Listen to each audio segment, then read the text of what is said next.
Today's episode might go one of multiple directions. Mhm. However, I can tell you that what drew me to today's guest was the topics around social commerce, around behavioral marketing, around how AI is impacting a consumer's experience and your career.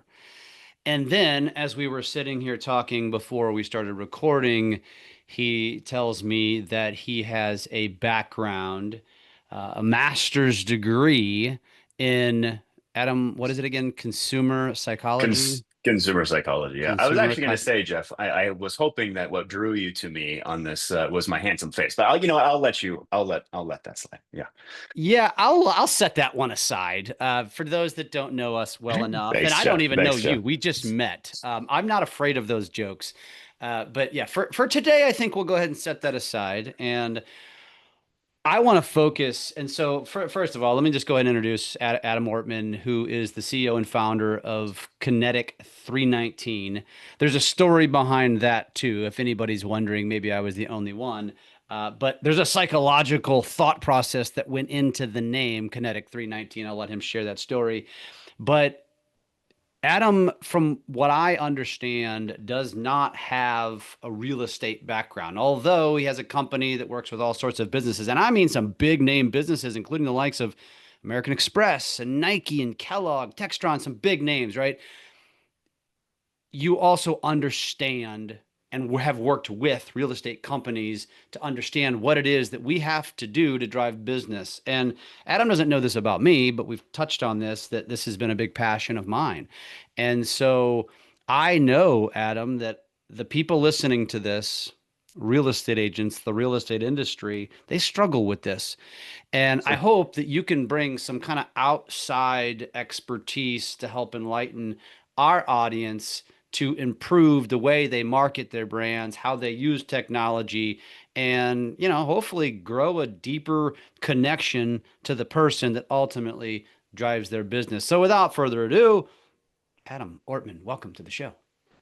Thank you, Jeff. Thank you. And what a fantastic introduction. I appreciate being here. I appreciate the time.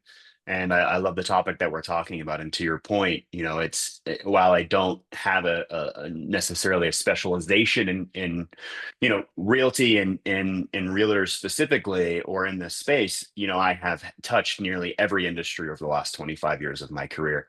But one thing that you did touch on that is very near and dear to my heart is that idea about connection. So when you boil down advertising and marketing and media in general, it is really all about that connection. It's about making that connection with the right person at the right time and really identifying the products and services that you are providing as a business, in this case, your realty services, and making sure that that is benefiting positively that end consumer and purchaser.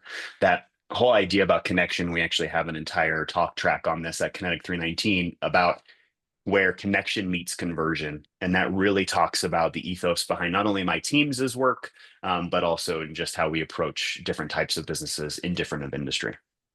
I love it. Let's digress Let's do and it. give us a 2 minute. Who is Adam Ortman, and then what led you to Kinetic 319, and then in that, with that explanation of what the hell is 319. You're gonna make me say it, aren't you? You're gonna make me give it I away. certainly am, because I think it's cool, actually. So go Sure. ahead. Yeah, I love it. So yes, I have really spent the last 25 years in the advertising world on the agency side primarily. Over the last 10, 12 years, I really spent a lot of that time in leadership, running agencies, running teams, working with the clients that you mentioned, like the Nikes, the United Healthcares, the Textrons.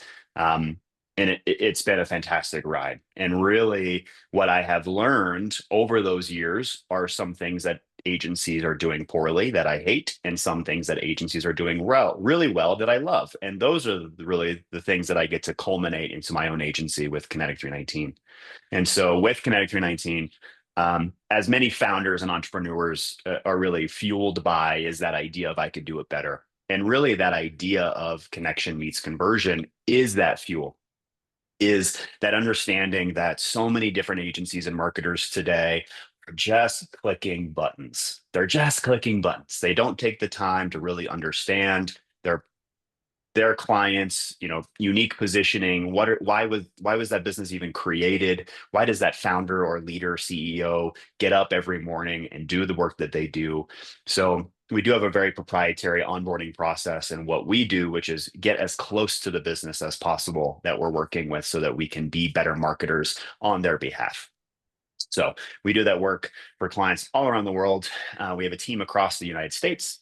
And to your point before, we're working with clients across the board in regards to industries. But really, that is boiling it down. We want to we want to know your business better than any other agency team. And that really comes from where that connection meets conversion, because we understand at the end of the day that connection is important, but conversion is also important because they pay the bills. So Mhm. we're not under any delusion that you all don't have bills to pay at the end of the day.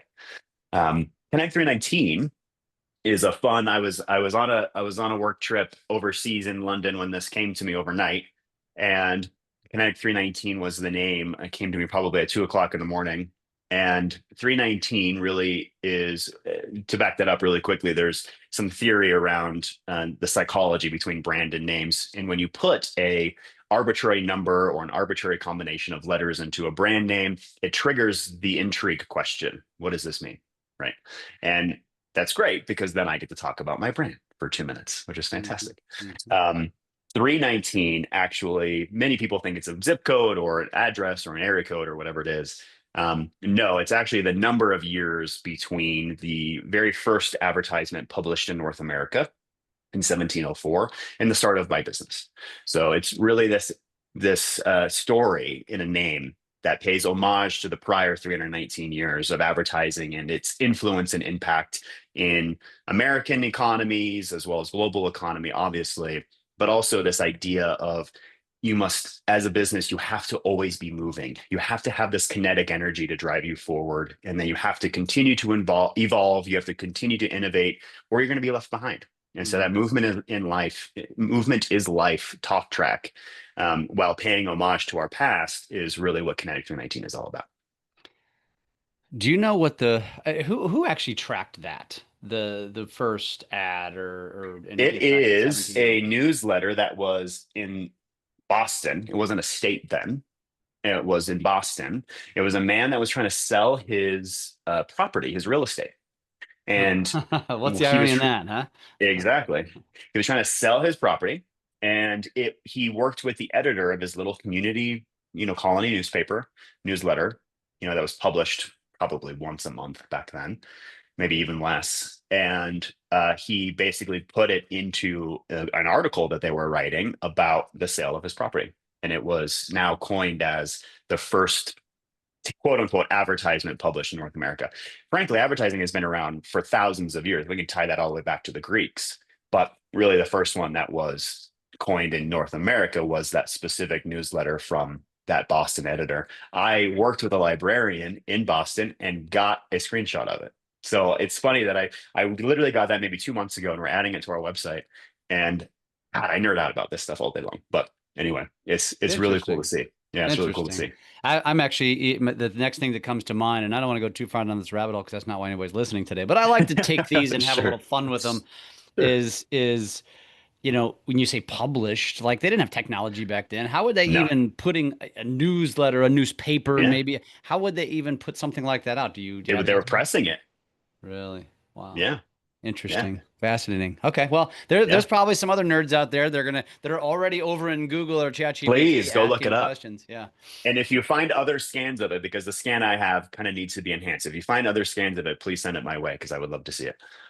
Awesome. Awesome. And we'll share your contact information at the end of Please. this episode. So, all right. So let's move forward here and let's talk about, consumer psychology. And as I Sure. mentioned, that was your master's degree, which you mind me asking, when did you graduate from college? That was back in 2011, Okay. back So in you're 2010, 2011. you're Yeah. youngish, millennial, is that Yeah. what you are? Yeah. Yeah. Just on the cusp. Yeah. Okay, so as someone who was in that degree or in that, you were chasing that path in college, this was Uh-huh. really it didn't predate social media, but it was far before social media is what it is today. So how did that kind of Completely correlate? different. Yeah, Absolutely, completely different. I mean, YouTube and Facebook came out, I think, just years after each other in 2006 something ish. like that. Yep. And that, I mean, my first agency job, I was 17 years old. I was 18 years old. I was an intern just doing Yahoo paid ads because Google Ads didn't even exist.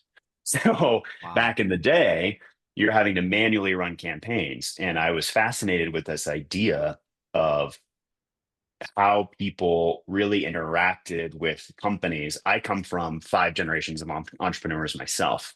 So it was always nice to see my parents and relatives in their own businesses interacting with their own customers and their own, consumers basically. It depends on what relative I'm talking about. They I was surrounded by that relationship my entire life. So I was always kind of fascinated by it. And I was drawn to it in my undergrad because I took, you always take a billion classes in your undergrad and you're exposed to all these different things. I loved my consumer psych undergrad class, which led me to a natural extension in my master's. I also love that because you can throw your stick in this place and hit probably 40 MBAs. It also is a good differentiator, but it's nice to I have an emphasis that I really, really loved and I still love because I can bring a lot of that theory into the practice. And when we build persona profiles for our clients, when we do targeting planning and persona building, audience building, we pull in a lot of those bits. I literally have books like next to my desk that I still pull up from college. It's a fun time. It's an amazing topic because it's one of those rare situations that you can read about it in theory, understand it as a science, but also see it in front of you in real life. Yeah. Yeah. Fascinating. Okay, Yeah. so let's fast forward. And now here we are today, and this is very mainstream. All these topics Yeah. of how are we going to adapt? And as I mentioned to Adam off air, because I live and have lived and breathed this industry for 25 plus years. And the Oh one yeah. thing that I have stood on stages and have been barking at real estate agents is, there's been a lot of things in the news. There was this big national lawsuit that really brought real estate agents into the news. And Sure. it really brought to light the negative sentiment and really enhanced said negative sentiment from a consumer to the industry. And Adam, I didn't say this to you before, but this is the way I break it down for real estate agents. It's Yeah. completely unfounded. It's not fair because when you think about, I mean, it is fair, but when you think about it, a consumer's perspective of a real estate agent, in my opinion, buying a house is a top five thing that you do in your life. Arguably, maybe even top three. One and two is probably marriage and kids in Marriage, whichever kids, order, right? house. Yeah. Yep. Yeah. And so, Yeah. why is the industry not celebrated? Well, I know the answer, but I'd love to kind of get your take on that perspective on as it relates to doing marketing and from that perspective, because I'm sure you see it from the outside. So, what is your take on that, and how would you react to that if you were speaking to a real estate agent, and you are? I am very much so. Um, I think a lot of this has to go with just some of the tactics that has been exploited in the last, handful of years, 10, 15, 20, even probably more so than that, where you have these events, marriage, kids, whichever order that you're doing it in, then you have this house. And the house is unique because it includes a transaction. And that transaction has a third party involved in it. And then there's this interaction between am I going to win or are you going to win in regards to price, in regards to money and value exchange. And so that's a really interesting dynamic. And anytime there is a what I get, what you get scenario, anytime there's a me versus them, me versus you situation, there's always oh my God, am I going to get screwed? Am I going to get the best price? Are they going to sell me on something? Am I, that type of environment. So your mind automatically goes into defense mode. And so when you're dealing with an industry that you see real estate agent clients on Facebook, on Instagram, everywhere else, you're getting mailers in the mail all the time. you do feel like you want to put your heels in the ground a little bit because you go on a little bit on the defense. So that's kind of what I'm thinking in regards to as a consumer looking at this space, how there might be some hesitancy or some negative sentiment around it because you are always on that defense rather than kind of mutual partnership Yeah. perspective, if that makes Yeah.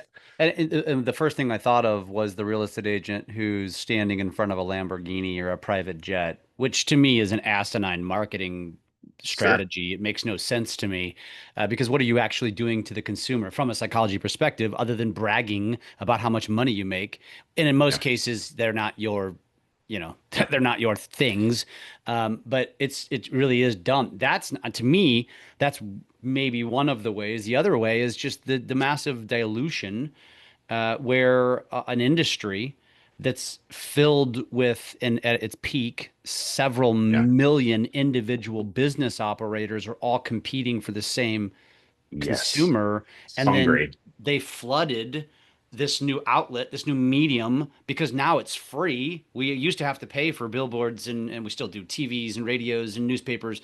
But now, ooh, we have this opportunity to go Hmm. market for free. So we're all going to rush. And then they all is a monkey see, monkey do scenario.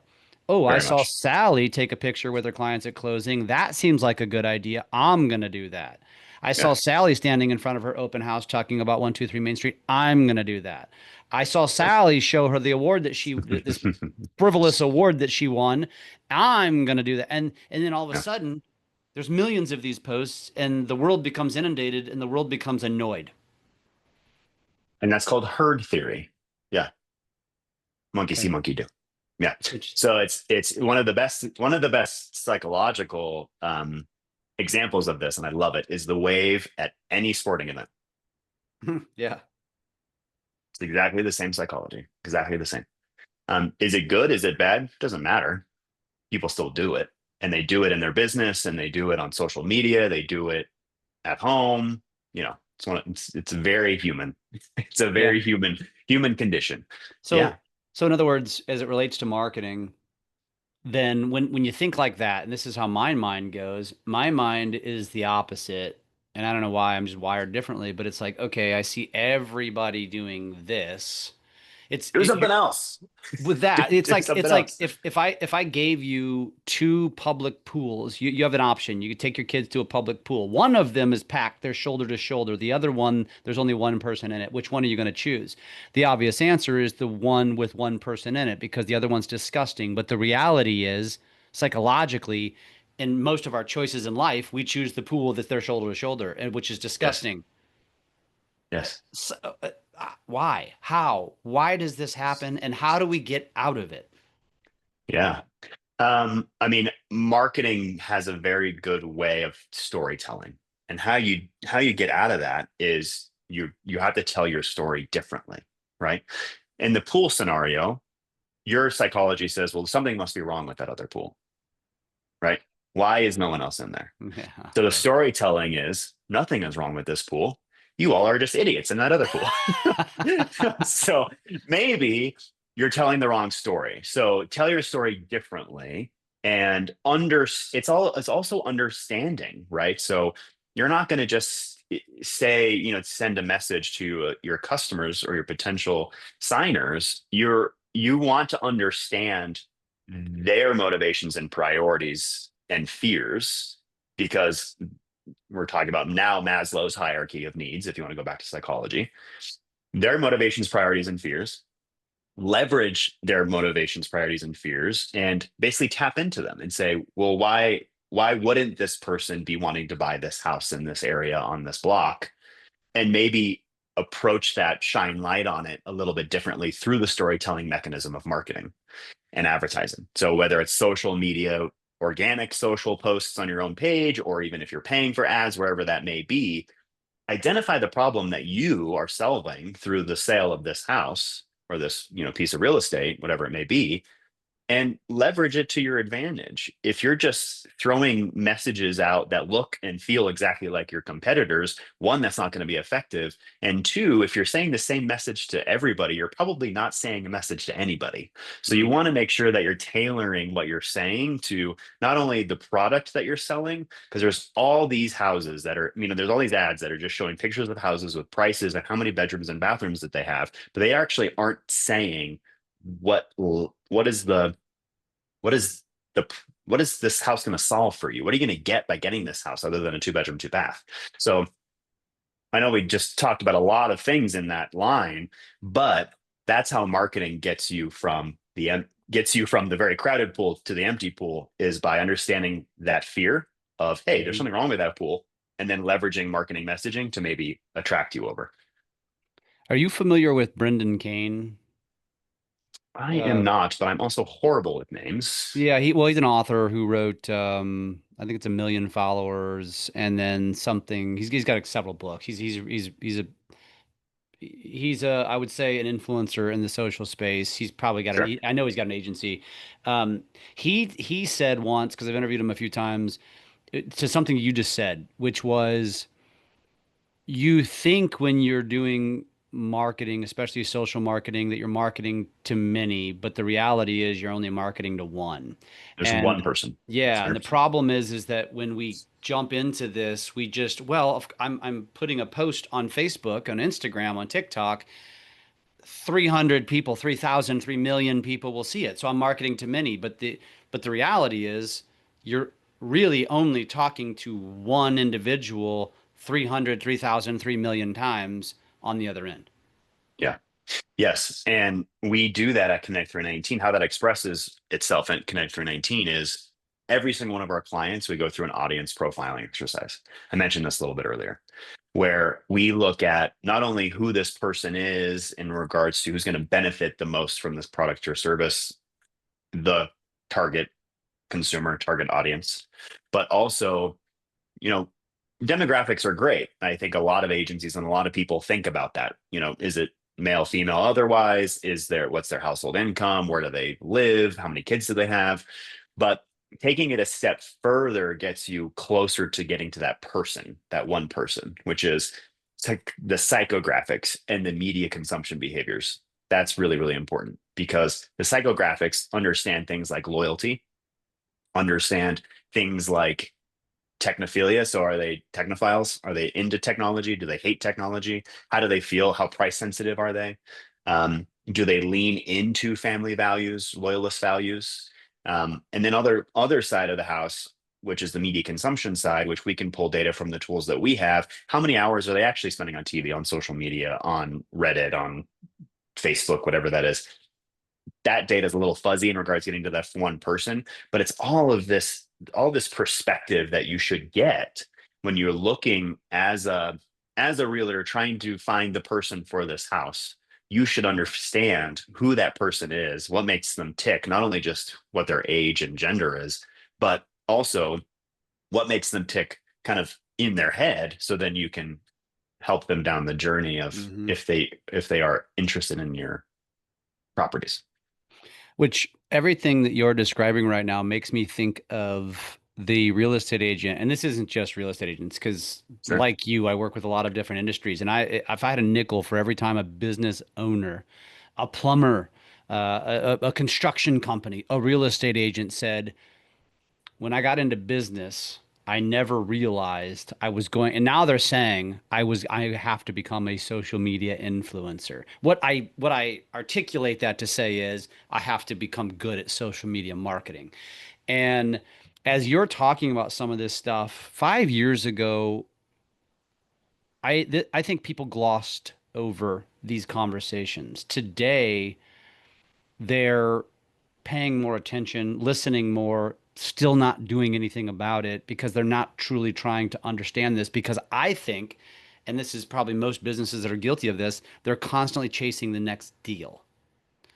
And so they're Always. so There, they're yeah, they're always. so focused on the next seller, buyer, person that you're going to do a project for, paint their walls, that you lose focus on the grander scale. And I think you understand what I'm saying when I say this. And so, how would you translate that to a real estate agent who has a hard time wrapping their head around these conversations around consumer psychology, which sounds super advanced, but in the reality of things, that's what you got to do. That's what you got to become an expert at. We're all doing it every day. We're all doing it every day. Consumer psychology, we're all consumers. We're all interacting with businesses every single day. And you are talking about the strategy versus the tactic idea, where a lot of businesses get so caught up in the, okay, this didn't work, so let's go to this next thing. Let's do the Facebook, let's do the LinkedIn profile, and let's post a bunch on the LinkedIn profile. And they focus on just tactic after tactic, but they lose sight of the larger picture, which is really the strategic positioning and the strategic execution of your business.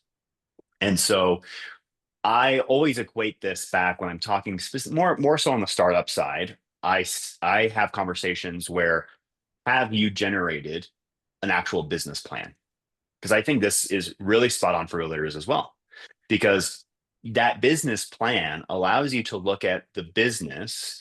You can kind of you can kind of look at it a couple different ways, operationally as well as growth, right? If you're focusing on the growth side of the strategy, you are starting to pull in different perspectives. A lot of the audience work that I was just describing is fits in here. What are your competitors, other real estate agents doing in the space? Put it in here so that it can influence what your overall strategy looks like. So you can say, I want to do this, I don't want to do that.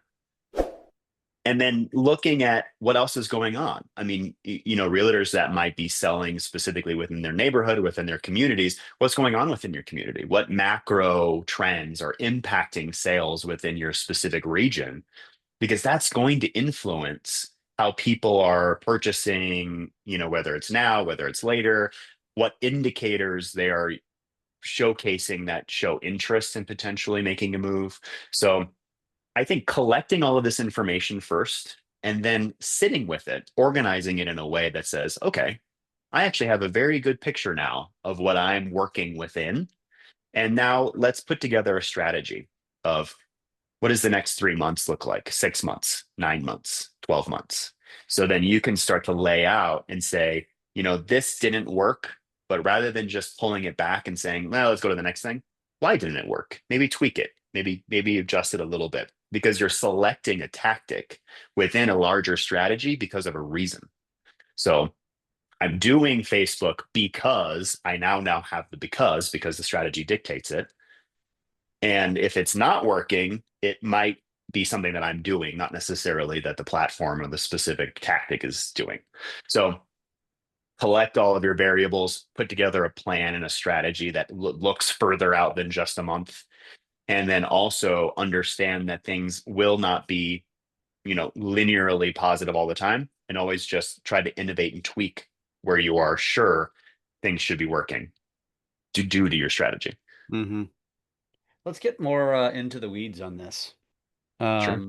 Because I feel like we're talking pretty high level here, and which I do believe it, that gloss is over after a certain amount of time. And so, as we're talking about these, the science behind the social commerce and behavioral marketing and these sorts of things, how does a professional in our industry implement?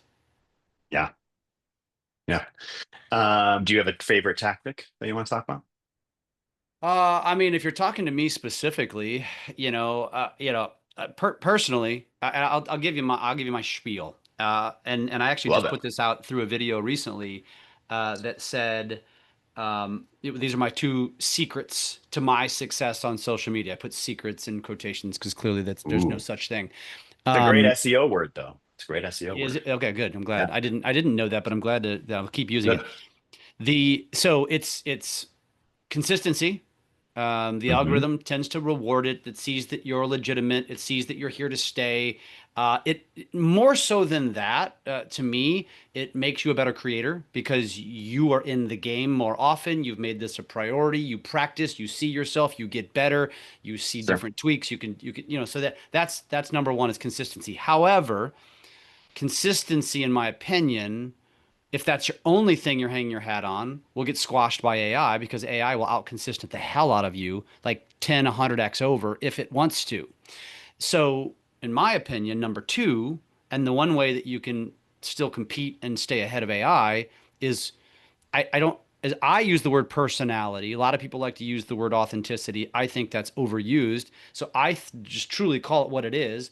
AI will never have a personality. It will Yeah. mirror us. It will mimic us. It will sound like us, but it will never be us. And it will never be able to be at an event locally where you can display personality, give your take, your opinions, and really differentiate yourself from any other brand that is faceless or leans too far into AI. So those are the two things that I hang my hat on, and I just kind of forge ahead with those two strategies, basically.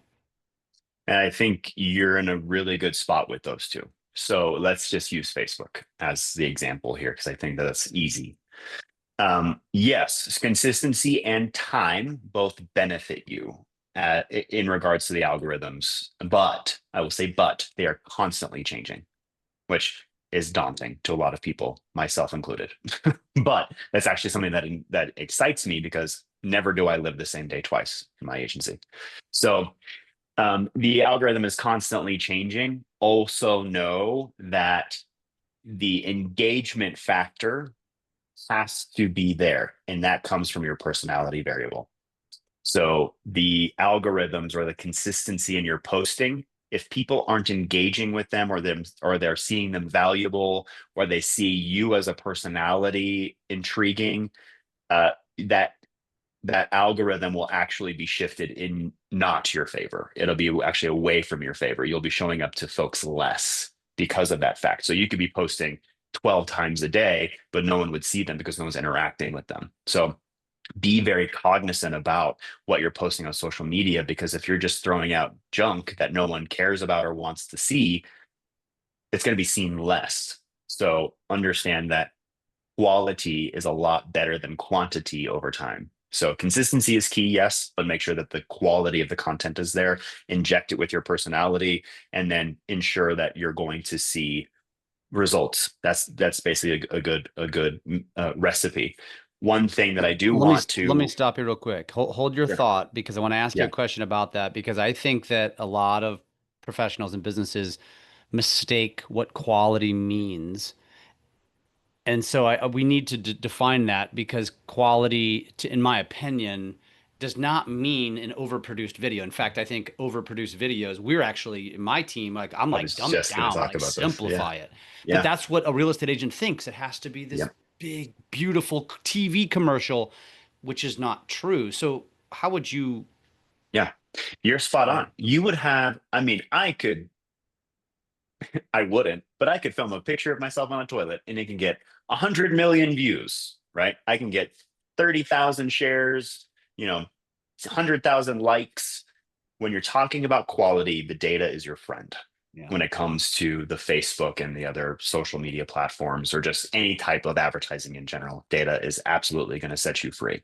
So when you're talking about quality in this sense, when you're saying, okay, what are my customers or followers valuing, they will show that in if they're watching the entire video, if they're liking it or reacting to it, if they're commenting on it. Sharing is even more powerful. So when you're looking at your ongoing posting, say on Facebook, yes, consistency is key. Quality is key, but make sure that when you're leveraging quality and defining quality, you're looking at the data and the interaction, not necessarily the production quality in the Hmm. sense, the quality more on are people engaging with it. That engagement factor is the entire point. And that really goes back to why social platforms were created, right? They're created so that people can, find something entertaining or maybe educating or funny or whatever that may be. This is a playground for folks to just be thumbing through, looking at pictures of their family and friends, identifying, potential content that looks intriguing to them. So it needs to be that. And again, going back to understanding your customer, what what tickles their fancy or what their fears are, the motivations, their priorities, having that insight can actually help craft your content when you're posting it, because that should lead to greater quote unquote quality or engagement on those posts. Yeah. I like that. Good. Okay. Carry on. Yeah. So in regards to implementing this, just there are some great tools that help you do this, right? So leveraging publishing, posting tools like Buffer, for example, is what we use. Buffer is fantastic. I hate that it doesn't call out. I can't at people in the platform, but I can manually through the LinkedIn profile or Facebook profile. But it helps me schedule things pretty far out in advance. So tools like Buffer and those types of those items definitely help you um, in regards to just organizing a lot. Because the point that you made earlier, I have to now be an influencer. I have to be a master at social media. It is daunting. And tools like Buffer, for example, allow you to organize it a bit, take some of the heavy lifting off. You're not having to, post from your phone directly to Facebook every single day, twice a day. You can actually schedule it out pretty far. Um, those types of things help you piece that together. Um, and also, if there's probably many of your listeners use tools like Canva and those other types of image creation or image Mhm. editing or flyer creation tools. Those are wonderful. I mean, whoever's saying that they're garbage that's really sad, because it's a free tool. Use it; it's super powerful. You don't have to have a lot of technology experience like Adobe, Photoshop, and anything like that. Um, those can definitely get you off the ground, and just doing those basic things gets the ball rolling. And if you're conscious about the data that you're putting in, conscious about who your actual audience is, leveraging these free tools can easily get you to the next few steps. Yeah. Yeah. Okay, so as we talk about that, as we're on this conversation about implementation Yeah. now, and we talked about the you talked about the consistency and then obviously the quality. What I want everyone to understand too is with more consistency comes a higher quality. It's just Hmm. the way it is. If you're Hmm. trying to run a marathon and you've never run more than a mile, you can't run 26.2 miles tomorrow. You have Correct. to build up to that. And it's the same concept with anything. You want to lift heavier weights, you've got to start low and build yourself up. Hmm. You name it, right? Anything. And so that consistency creates a higher quality and then all of a sudden creates a lot of separation. Now, as you talk about the next component to that, which is the personality, I think a lot of people look at that and say, I'll just use myself as an example. I don't know this for certain, but I've heard it from some people. It's like, well, but you're really good at it. Or, well, you have a really, outgoing personality, all these different terms that they'll describe, which isn't Hmm. actually true. I have no background in this. I just practiced a lot and I've gotten better Yeah. at it. The persona that you see on camera is not necessarily who I am in real life. It's just kind of what comes to life when you press play because I've Yeah. gotten good at it. But it's really not. I'm not a super outgoing guy. I just play that on TV. You know what I mean? Yeah. Um, Yeah. and Yeah. so just to the person who's fearful of that, who thinks Yeah. again, they're coming up with all the objections as why they're not going to do it. How do you help somebody overcome something like that? Oh, that's a good question. Not one that I was prepared to answer.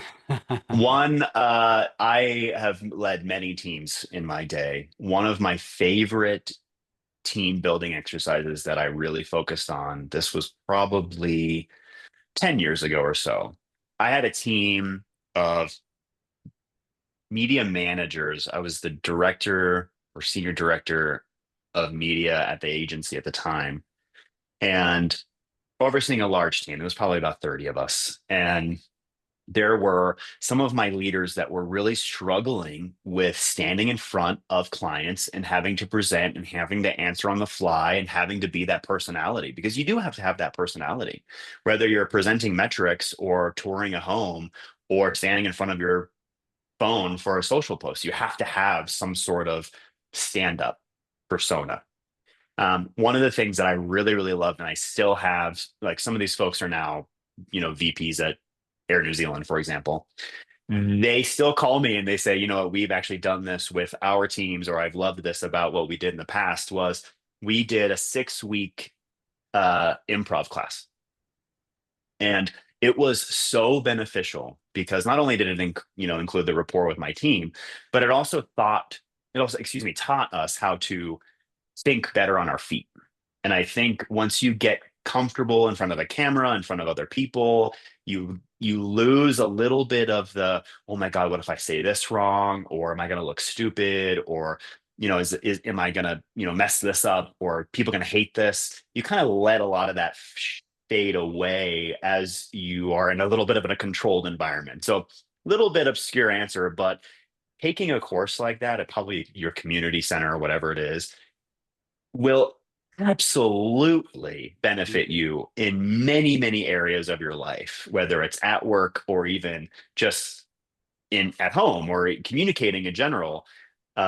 Makes you become a fast thinker and a lot more confident when you're speaking about anything. Yeah. What I found. What is your take on, and this is my opinion, and I share this, is as it relates to big companies.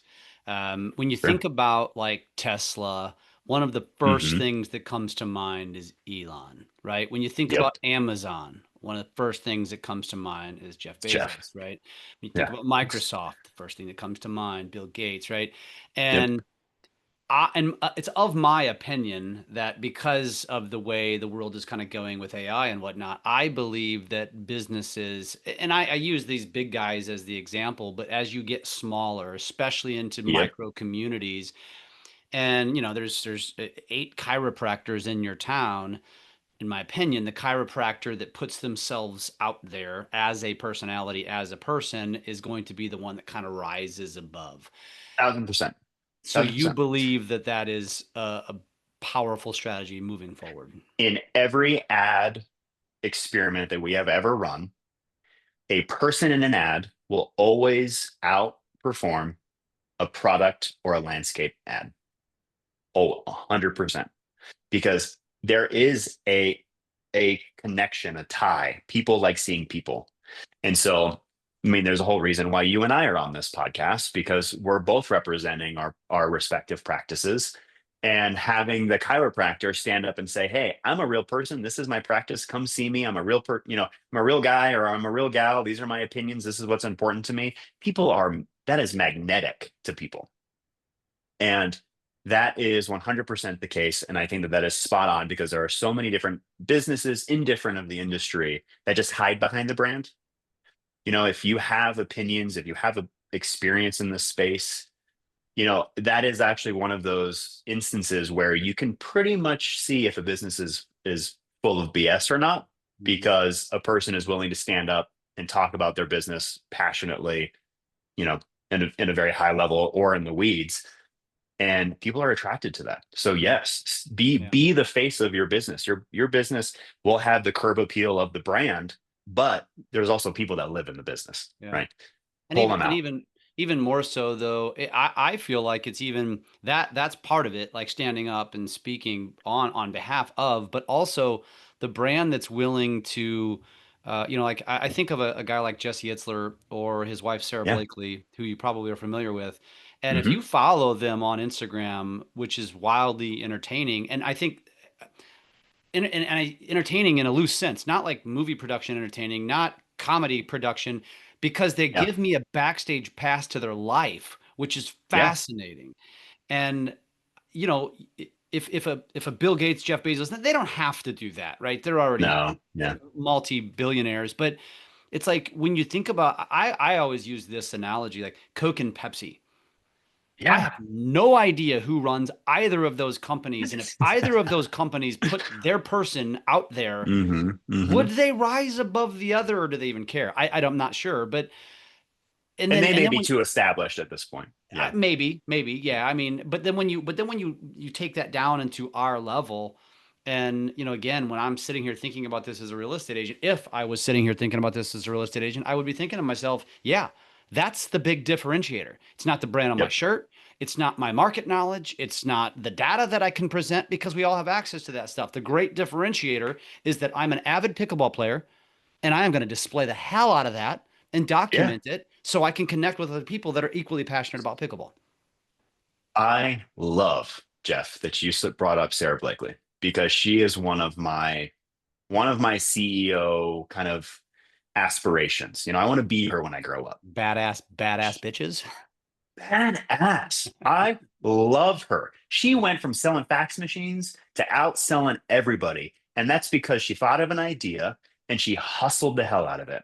And she has this saying, which I quote to clients and my team on podcasts all the time. She has a saying, and I don't know if it was her originating the saying, but she says it. I actually listened to one of her master classes, which was super, super good if you haven't heard of it. The businesses or people don't do business with businesses. People do business with people. And I think that that quote is so, so powerful and frankly, very relevant to this conversation because you're not doing business with businesses. You're doing business with a person, whether that's a sales agent, a realtor, someone on the phone that you're doing tech support with. You're people to people is where real business is made. And Sarah Blakely is a fantastic example of that and really, really spot on with this topic. I love it. Well, we're running up against the hour. I want to give Yeah, you a chance to kind of talk a little bit more about what you do and how someone can connect with you, and really just some parting thoughts. yeah, Because, yeah, as you can tell, this conversation is near and dear to my heart. I love having this conversation. I You and I love could it. probably talk for hours and days and just geek out on this kind of stuff. But Yeah, so give us your spiel and parting yeah. thoughts and whatnot.